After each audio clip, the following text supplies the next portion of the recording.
السلام علیکم ورحمۃ اللہ وبرکاتہ۔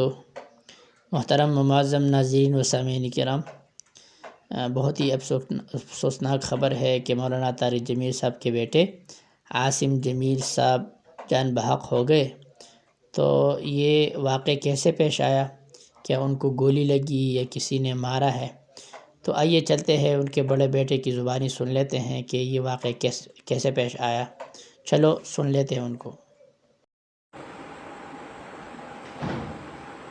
جی بسم اللہ الرحمن الرحیم، والصلاة والسلام علی نبی الامین وعلی آلہ واصحابہ اجمعین، اما بعد، قال تعالی بعد اعوذ باللہ من الشیطان الرجیم، بسم اللہ الرحمن الرحیم، کل نفس ذائقۃ الموت۔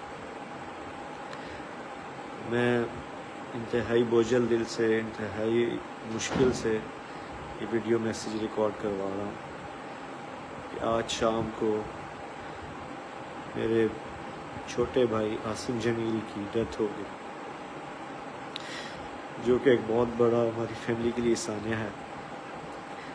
لیکن اس تکلیف کی حالت میں بھی مجھے میڈیا پہ اس لیے حاضر ہونا پڑا کہ بہت سی نگیٹو خبریں، مختلف خبریں، غلط خبریں میڈیا پر چلائی جا رہی ہیں۔ میں ان کی وضاحت کے لیے حاضر ہوا ہوں کہ میرے بھائی عاصم جمیل بچپن سے شدید ڈپریشن کے مریض تھے، اور پچھلے 6 ماہ سے ان کو جو ان کی بیماری کی شدت کی وجہ سے الیکٹرک شاک دگائے جا رہے تھے تاکہ ان کی ڈپریشن کو، ان کی بیماری کو کنٹرول کیا جا سکے، لیکن اس کے باوجود بھی ان کو افاقہ نہ ہوا۔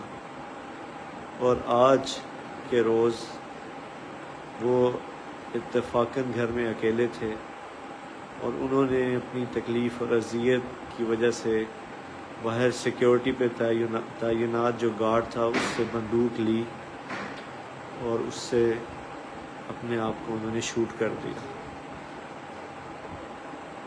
انا للہ و انا الیہ راجعون۔ اس کے علاوہ جتنی بھی بات کی جا رہی ہے، کوئی دشمنی تھی، کسی نے حملہ کیا، ایسی کوئی بات نہیں ہے۔ یہ اللہ کی تقدیر تھی اور ہم اللہ کے اس فیصلے پر راضی ہیں۔ آپ سب سے دعاؤں کی درخواست ہے۔ السلام علیکم ورحمۃ اللہ۔